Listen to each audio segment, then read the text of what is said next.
Hi, I'm Sophie Wilson, and this is People of the Pool, where we have conversations with those making a positive change in Liverpool's business community. We're known for our music, for our culture, tourism, and of course, football. But what's caught my eye since moving back from down south is the innovation and entrepreneurship that's happening in the city region. And this podcast is about championing just that. I'm blue, not red. I don't have a purple wheelie bin, but I'm still a proud Scouser, and I can't wait to share the stories of positive, inspirational changemakers with me. In this episode, we meet the CEO of the Liverpool Chamber of Commerce, Paul Cherpeau, and Alison Lobb, the chair. Liverpool Chamber is the authentic voice of business in Liverpool and has been championing the city's economy since 1850. Paul and Alison, welcome to People of the Pool. Thanks for having us. So, quick fire question to begin with. Paul, what is your earliest memory of doing business in Liverpool? So for me, it's I've been fortunate enough to work at the Chamber since coming out of university. So a lot of my experiences of business have been in my job at the Chamber, starting off. And one of the first projects I did was called the Young Chamber, which was working with schools and connecting them with businesses. Mm-hmm. And that was part of a pilot program back in 2006-07 with UK government and our national association. And it was a really, really fascinating start to understand some of those challenges. And it's something that we're still engaged with these days, albeit in a slightly different format. But again, some of those challenges around skills and education, the connections with businesses are still a massive challenge, even in 2023. So it's really interesting that one of my first experiences in business is still a prevalent issue today that we're trying to do something about. Wow. And Alison, how about you?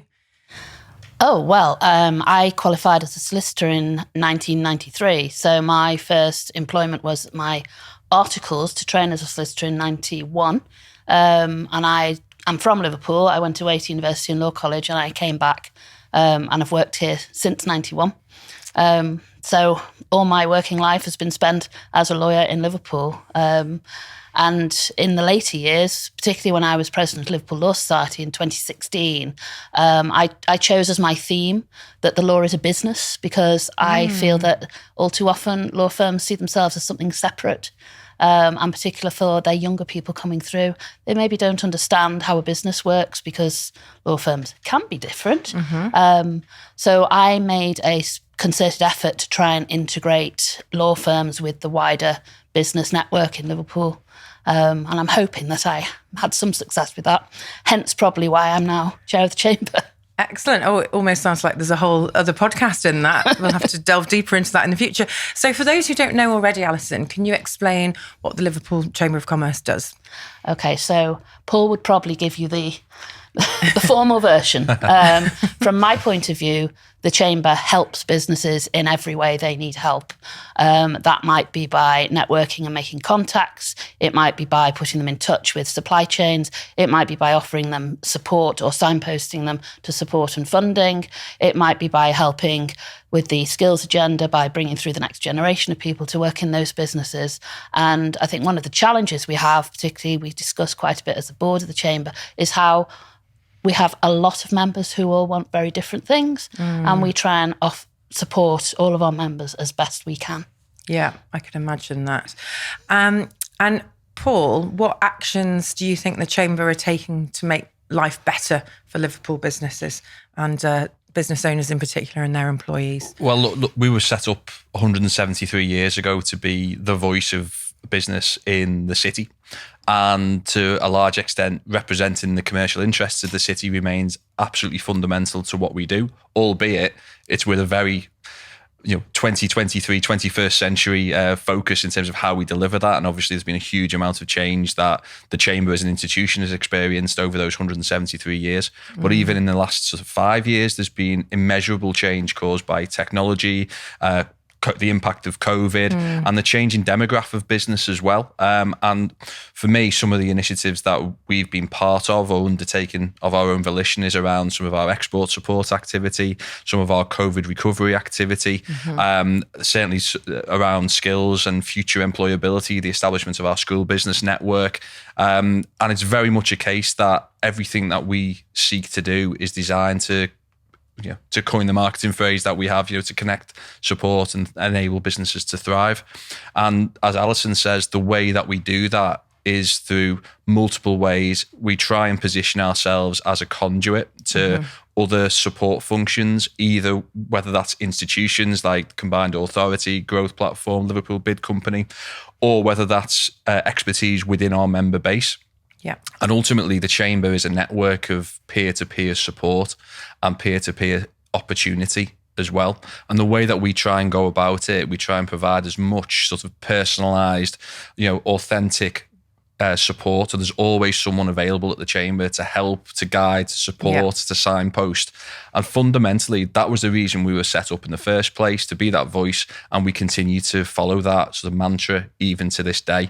To meet and act for a common good is the basis upon which the Chamber's founding documents state we were created for. And in the 21st century, when we talk about responsible business, we talk about ESG, then we have a responsibility to live up to that and to be a beacon for Liverpool businesses to hopefully align themselves with, and we need to be at the forefront of that. Yeah.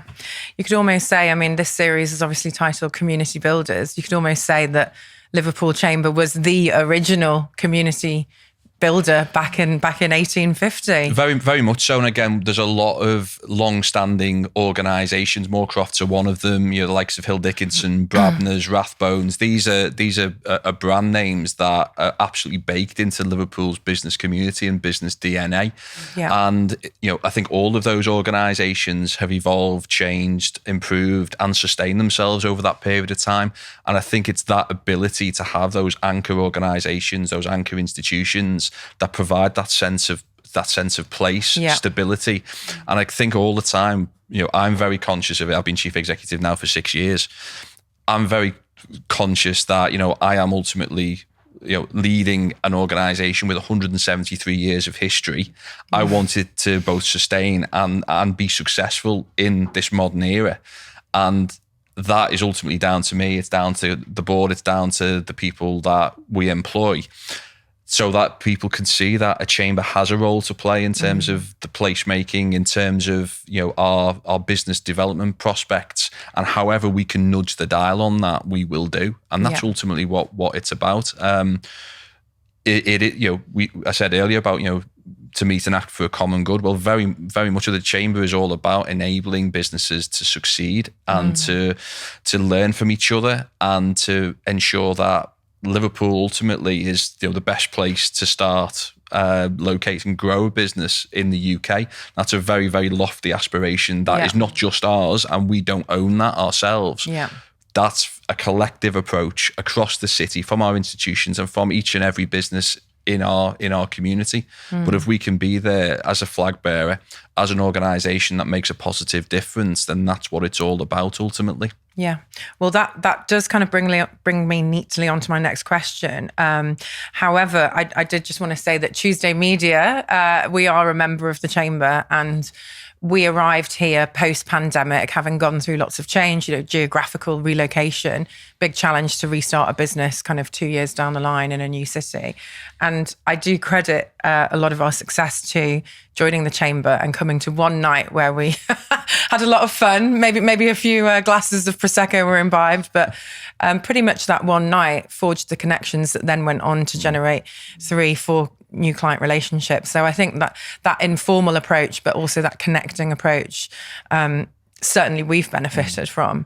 But yeah, it must be a challenge to grapple with all of these different things across different industries with different business sizes, with different needs. So yeah, I was going to ask you actually, Paul, why do you think people should come to Liverpool to start a business? Well, Liverpool as a city has a huge amount of talent, a huge amount of opportunity. It's a vibrant place, and it's sometimes very easy for us, I feel, to almost get down on ourselves and to almost focus on some of the negative elements of our city, which to some extent is a part of urban life across the country. But to some extent, I think we almost seem held back by some of that on occasion.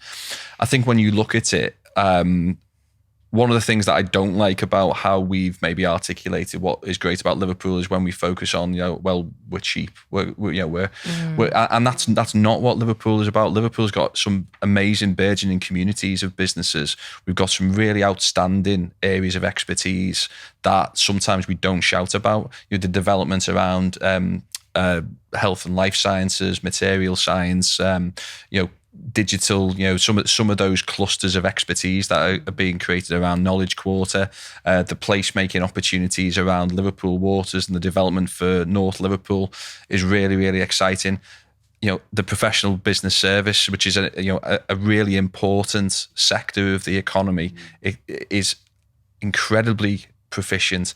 Wealth management remains really strong in the city. There are pockets here in Liverpool that are really outstanding.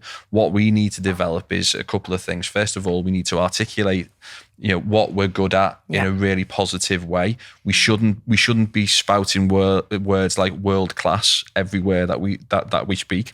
We've got bits of world class provision, but we have also got areas that are really good and can be developed further. But we probably just need to tone down the hyperbole a little bit and just focus on actually, what does this mean? What is so good about this that it can make a global impact? Similarly, this is a podcast about communities. The communities between business, that peer-to-peer network is really, really strong. And I think also it's become increasingly open over the years. And we're seeing that through the developments like in Baltic over the last 20 years. We can see communities, independence, they've really developed positively in recent years. What we have the opportunity here to do, I feel, is to start to scale some of these organisations and to really focus upon some of those success stories a little bit more. And obviously podcasts to this enable organisations to do that. But there are some fantastic stories out there of businesses that are doing amazing things. And I feel at times that there's an imbalance between those individual stories, those stories of place, and how they are articulated through wider media, how they're communicated, and a little bit around this balance between the things that maybe aren't as good or aren't as positive. And there have been, of course, there are things that aren't perfect about our place, but as a place for the future, we have got an outstanding opportunity to shape that. And I think people looking to start a business here, to invest in Liverpool, the assets are all here. There's some really good people. There's a huge potential building upon. I don't want to go to the usual cliche thing of, the brand, the Liverpool, this or that and the other. Of course, that's a really important part of it. But actually, when you look at the foundation stones, they're all in place for Liverpool to be very, very successful. We need to have some confidence. We need to articulate what we're good at, and we need to have a proper plan and operationalize the strategies that we have. And I use the word plural because we've had a number of strategies over the years. They've all contributed something, but ultimately we need to make sure that that's operationalized, so that businesses know where they can access the support they need. They know where the opportunities for finance are. They know where the professional support is available for them to innovate, to develop their product services, or to come in and have a market, or be able to have that wraparound support, if you like. If we want to attract talent to the city and the city region, well, you need housing, you need healthcare, you need education at the level. They're all challenges for us, but there's developments around housing stock, education improvement plans, etc. All of this is evolving positively. Excellent. And I think from a business perspective, that's something that we need to really harness and articulate positively. We've created People of the Pool podcast with the support of the team at Bengo Media. Dozens of businesses, large and small, turn to Bengo Media to get their podcasts up and running through their training, consultancy, and even hands-on production. And right now, Bengo Media is offering you, People of the Pool listeners, free online training to help get your podcast launched in 90 days. You'll get insight into the steps to take and some of the biggest mistakes to avoid. So, to claim your free online podcast training from Bengo Media, go to podcastschools.com now. That's podcastschools.com. Absolutely. And looking to the future, Alison, you're relatively new in your role. What's your vision for the Chamber for the coming years? I make no secret of, I shout about the fact that I think the Chamber needs to broaden its reach. It has a healthy and thriving membership, but it could have many, many more members. There's a lot of businesses across our area who aren't Chamber members who could really benefit from the services the Chamber can provide. And sometimes maybe they need to actually look to harness their ambitions as well, and the Chamber can really help them kick on, scale up their businesses, make the contacts for them that they need. They can help them in the lobbying, the policy side, the connection. Obviously, we have the national and potential international connections there, so that the voice of business is heard not just locally but nationally and potentially internationally. So I think my mission is to try and increase the membership of the Chamber by showing what benefits the Chamber can bring. Obviously, the more members the Chamber has, the more the Chamber can achieve for those members, and the more that helps the local economy grow. Fantastic. Paul, you touched on talent. This is maybe one for both of you, but talent retention has been an issue in the city. I say this as a young graduate who went off to London. But now that I'm back, just see Liverpool as a massive opportunity and really don't know why I didn't come back a lot sooner. What is the Chamber doing to sort of address that specific, retaining the good people that we've got already here? Well, I think there's a couple of things there. First of all, we shouldn't be upset or ashamed of people going away to London. We shouldn't be ashamed of people going to other places to develop experience, to develop life skills, to have that.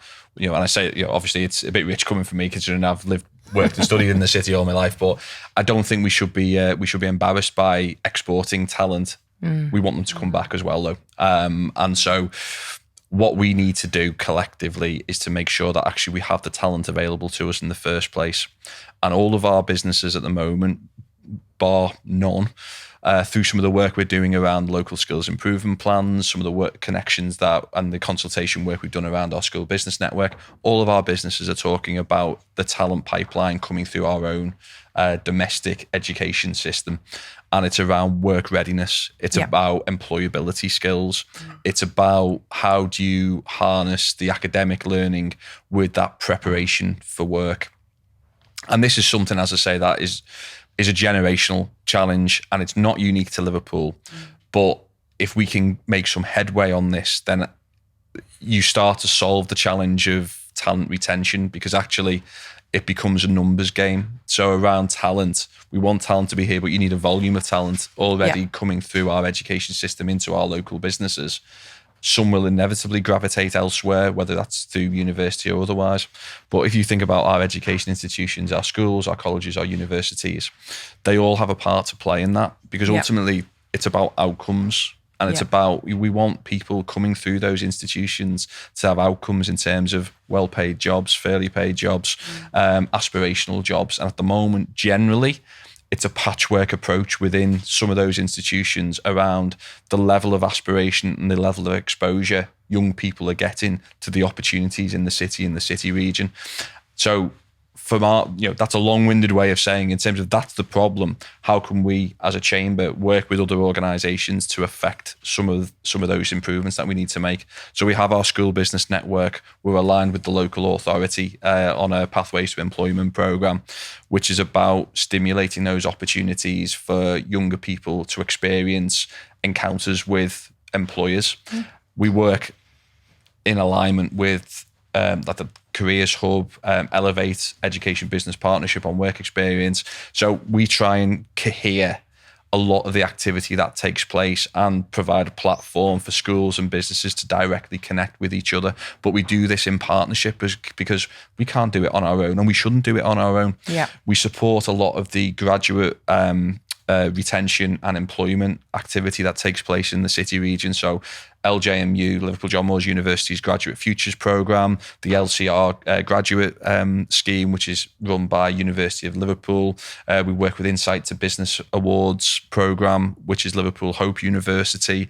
And we try and, I guess, distill some of that and make sure that our businesses understand the schemes that are available and understand how they access it and benefit from that. So again, it's not necessarily us creating a load of additional activity or programs or initiatives.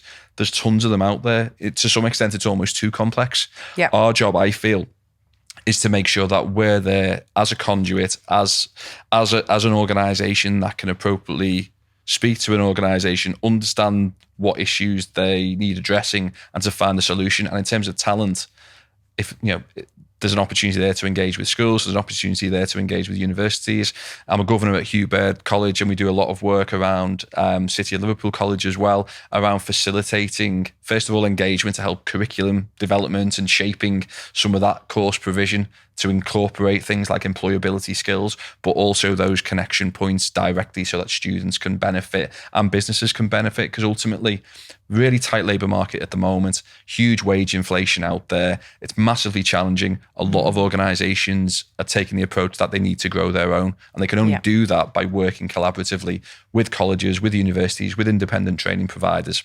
Now, one of our big pieces of work at the moment is on the local skills improvement plans, and that's about us doing a substantial piece of research with our businesses to really get to grips with what are the challenges that they are facing in the labour market at the moment, what are the future skills requirements, what attitudes and behaviours do they require within their businesses, and to enable that statutory conversation to take place between employer need and college provision. So that's a piece of work with the Department for Education across the city region, with our other chambers of commerce in the region, and we're finding that hugely beneficial, both in terms of the data and insight we're collecting, but also the provision that will ultimately be enacted by our colleges and our training providers as a result of that direction. So in short, quite a lot. Okay. Our time's up. I mean, I think that is pretty comprehensive, but also there's a bit of a call to arms there as well, I think, for businesses to engage head on with schools, with universities, be out there, be championing Liverpool as well. I mean, would you agree with that, Alison? Certainly. And I think historically, I mean, the majority of my friends are people who came to Liverpool to university and stayed, including my husband. So, Liverpool has a lot to attract people that people want to stay here. What's important, I think, is that we work with businesses to create more jobs, so there are more opportunities for people to stay here, and so that wages also become then higher. If we're doing more business, bringing more money in, hopefully people are being paid more, and then they're not so tempted to drain away to other parts of the UK. I think certainly what we're doing, and in my business, we are looking a lot at growing our own, bringing through the younger people, what's the future. But also we take on a lot of young graduates who come to us from Liverpool University or John Moores University, but they've come from all over the country, but they really want to stay and put down their roots here. And we need to make sure that we can give them those opportunities to encourage them to stay. And I think it's also very important that we work with people like Marketing Liverpool and the Combined Authority for that push to why you should stay in Liverpool, what opportunities there are here, and how you can have such a fantastic work-life balance here that you maybe can't have somewhere else. Absolutely. Well, we've only got time for one more quick question. Okay. So this is a bit of a fun one. But if you had to name the chamber with a Beatles song title, what would it be? And you're not allowed here, there, and everywhere because that's ours. Well, you go first. So I've got a couple that I was. Paul, you've got to have one. I know. Be decisive. I think when it comes, I think I know what you're going to say. I guess when you look at 173 years, you've got to think Long and Winding Road, haven't you?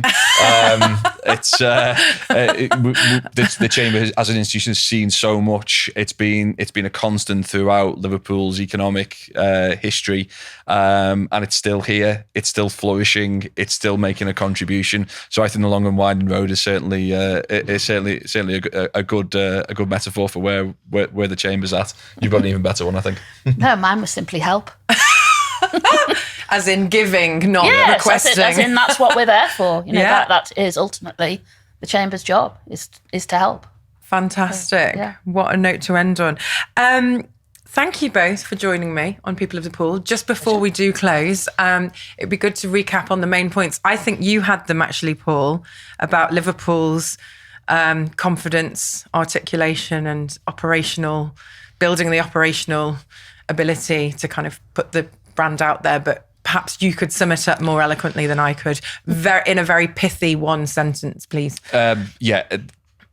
What's happened has happened. We've got great history, great heritage, but now it's about creating a 21st century city. And it's absolutely imperative that businesses and the business community are at the centre of that, and that the private sector, the voluntary sector, are absolutely integral to our economic future to create a great place to live, work, study, and ultimately our city and city region will prosper as a result.